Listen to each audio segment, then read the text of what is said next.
Bem-vindo ao coração de Andrelândia. Aqui, entre montanhas e vales, encontramos os sabores autênticos que contam a história da nossa terra. No terceiro episódio de Sabores do Turvo, exploramos a tradição e a paixão por trás do azeite querubins e da cachaça Me Leva. Prepare-se para uma jornada de sabor e tradição. E hoje, no terceiro episódio de Sabores do Turvo, estamos aqui na propriedade dos querubins e iremos conhecer mais sobre a produção de cachaça e azeite. Vem comigo!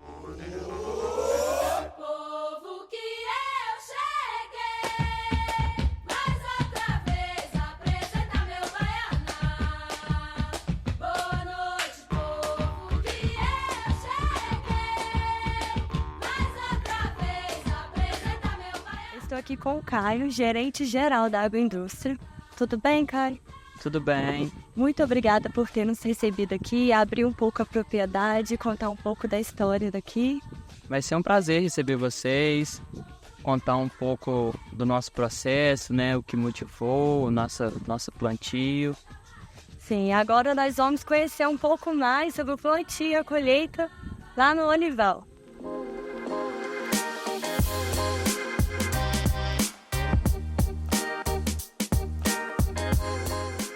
Estamos aqui no Olival com o Caio e ele vai falar pra gente como é feito o processo de plantio. Então, a nossa colheita aqui ela ocorre por volta do mês de janeiro e fevereiro, que é quando a gente já passou pela florada e os frutos já estão no ponto de maturação ideal. Aqui a gente gosta de colher o fruto um pouco mais verde, que traz um aroma mais acentuado, sabores mais refrescantes no nosso azeite. É uma cultura que está sendo instalada no Brasil e a gente aderiu a ela.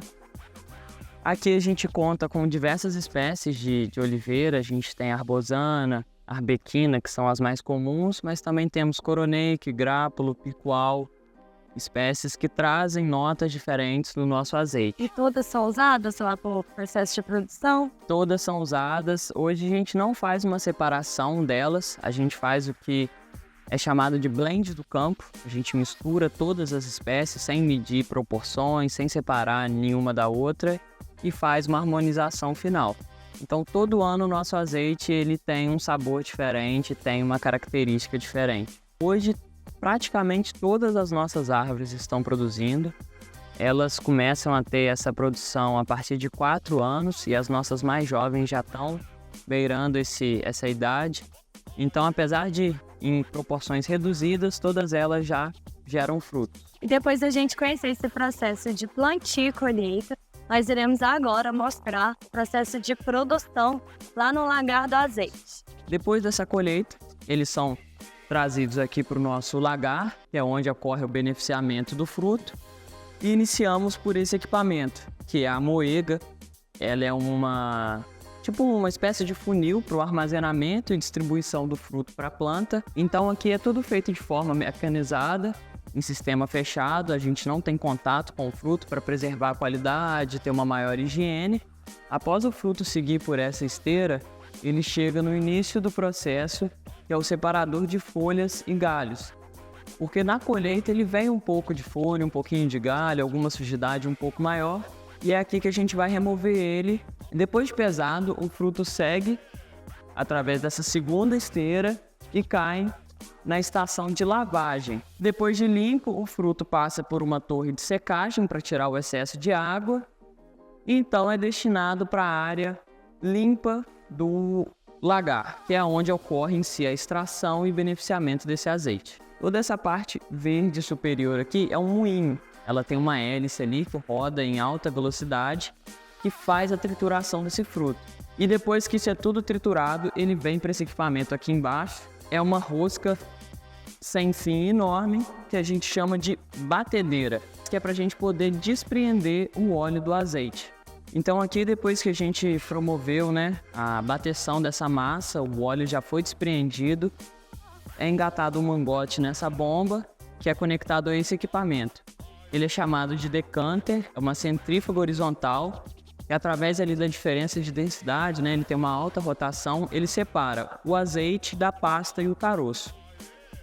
O azeite, ele vai cair para esse tanque já vai sair a primeira extração. É um azeite excepcional, ele é extra virgem, ele pode ser consumido, é perfeito. E agora, juntamente com o Caio, vamos conhecer o alambique, onde é feita a famosa cachaça Me Leva.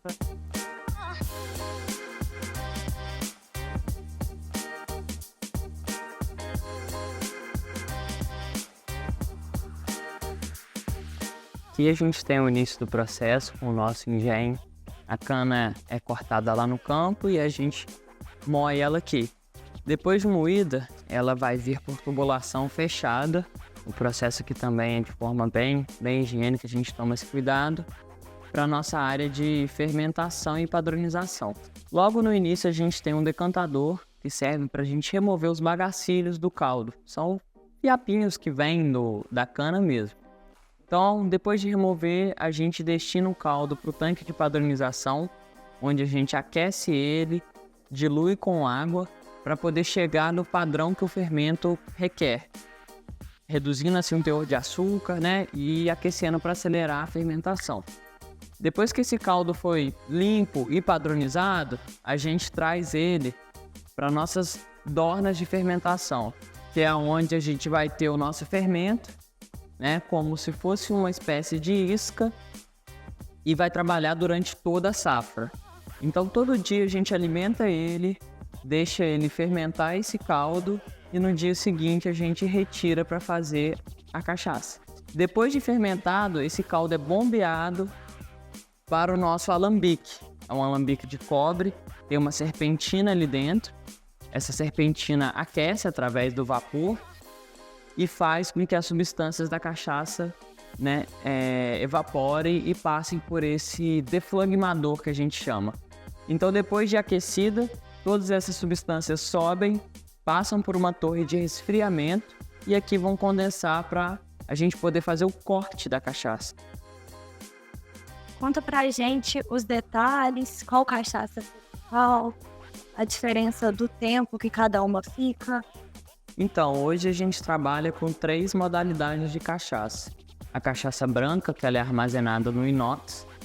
Então, é uma cachaça onde você vai querer encontrar um sabor e o aroma do álcool e um pouquinho da cana-de-açúcar no fundo. A gente também trabalha com a modalidade de envelhecida, que são as cachaças com coloração, né, e sabores da madeira. Hoje a gente trabalha com um carvalho europeu. É uma cachaça que ela tem por característica a cor amarelo, um dourado, um amarelo um pouco mais forte. E traz notas mais doces, chocolate, baunilha, coco. A gente também tem esse barril um pouco mais claro e esses outros, que são um carvalho americano.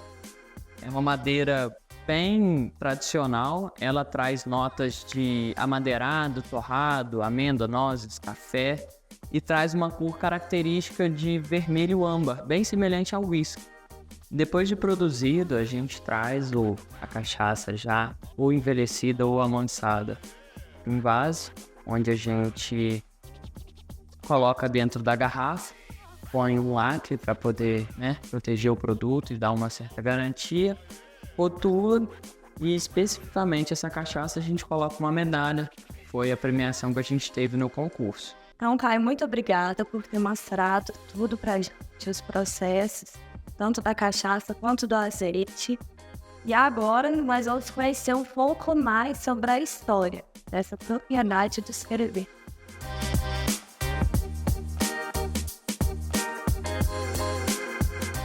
Dando continuidade ao nosso episódio sobre os produtos da cachaça Me Leva e o azeite Querubins, hoje estamos aqui da Fundação Guairá, onde iremos conhecer um pouco mais a história desses produtos, com a Eliane e a Ana. O Gumercindo, que é a pessoa que deu início a isso tudo, deixou esse legado de muitos empreendimentos, que a maioria deles de muito sucesso, mas com certeza ele deve ter tido muitas pedras pelo caminho, alguns fracassos, com certeza, mas sempre resignado a tocar em frente e acreditar naquilo que pode ser feito. Tudo isso funciona, mas o que supera tudo é a visão, né, a missão de trazer marcas com propósito. E isso é o que mais agrega valor a Me Leva e o Azeite Querubim. Eu comecei com essa vontade de empreender sempre, de trazer novidade, de resgatar a ancestralidade da família. Já tendo a fazenda aqui, começou a produção da cachaça Me Leva, um alambique mais simples lá na fazenda. E o azeite veio num segundo momento, já agora nos anos 2000, com a vontade de trazer uma novidade. Ele sempre foi muito pesquisador, sempre gostou de pensar em produtos ou em coisas que pudessem trazer diferenciais, outros fossem novidades e que fossem ser interessantes para se produzir, para se comercializar. E aí ele começou com essa ideia de fazer azeite, mas ele é uma pessoa tão empreendedora que ele não pensava só em fazer azeite. Para ele, se fazer azeite, tem que ter um olival e aprender com azeitonas. Ele fez um olival diferente, que não existe mais, com plantado tudo errado, não deu certo. Aí, em 2017, foi plantado o olival da Querubim, que é o que tem hoje, né? Então, eu acho que essa linearidade com história de família, com vontade de dar certo, com ousadia, né? Porque vai fazendo e assim, tipo, vou buscar resgatar a receita do meu pai para fazer a melhor cachaça que era muito boa. Deu uma história na nossa família mesmo, os irmãos foram criados, né? A base econômica da família era a produção de cachaça. Então, por que não resgatar? Vamos investir. Um investimento sempre com muita ousadia, querendo que dê certo. Então, acho que é tudo isso que envolve essas marcas é o principal, é o que faz. E aí, com isso tudo, trazendo toda essa emoção, né? essa vontade, tudo que eu já comentei, acaba que o produto fica muito bom, né? E o resultado é sempre satisfatório. Então, a Me Leva é um produto de muita qualidade, assim como o azeite, porque além dos investimentos em maquinário e tudo, existe essa questão da família, da história, de resgate, de ancestralidade, valorização. Eu sou a Ana Lúcia, filha comerciante da Berenice, né? Os dois vieram para Andrelândia em Briagas, né? Estamos aqui em Andrelândia desde 1982, eu acho, 81, iníciozinho da década de 80. Eles compraram a fazenda aqui. Minha mãe com a ideia do projeto dela, né? Hoje temos aí a Fundação Guairá, com o casarão, o colégio, a pousada dos querubins e a área de terra lá, que é o polo, né? E ele, um olhar mais empreendedor, inicialmente foi com a cachaça, né? A cachaça me ganhava já esse ano. Há bons anos aqui em Andrelândia, né? E esse nome Me Leva veio, não sei se já foi dito, mas era uma cachaça que o pai dele fabricava em Guarará. Ele tinha Me Leva e a Sedução. E fabricando cachaça, o pai dele, né, conseguiu fazer com que os filhos estudassem e formassem. E quando ele comprou a fazenda aqui, não logo no início, mas um tempo depois, ele começou a fabricação da cachaça Me Leva por ele, né? E quando eu assumi a presidência da fundação, quer dizer, eu já vinha muito aqui quando mais jovem, aí depois a gente casa, tem filhos, né? A vida muda um pouco, a gente fica mais pro lado da cidade grande mesmo, né? Vinha mais aqui final de semana, quando não tinha babá para ficar com criança, aí a gente corria para os braços da mãe para ajudar a ficar assim, ajudar a olhar os meios, né? Então, quando eu cheguei aqui na de volta, ele falou, não, Ana, vamos plantar oliveiras. Eu acho que ele queria plantar já há muito tempo, né? Começou pequenininha ali, fez todo, mas demorou um tempo a criar coragem. E quando tinha alguém, filhos, né? Eu falei que faltou filhos, né? Porque apesar de ter 7 filhos, mas ele é empreendedor nato, então inventando as coisas, eu acho que estava faltando filho. E no meio da pandemia, bem, se não me engano, junho, bem mesmo no auge da pandemia, maio, junho, ele com a sobrinha dele, né, que foi arquiteta do nosso lagar, chamaram o fabricante, que é da Fast, da empresa do Sul, representante deles, para vir conversar. Teu pai chamou, tô indo amanhã. Eu falei, como assim, Nona? No meio da pandemia, não é para ter ninguém lá. Você está mandando alguém? Não, ele mandou, eu só obedeci ordens.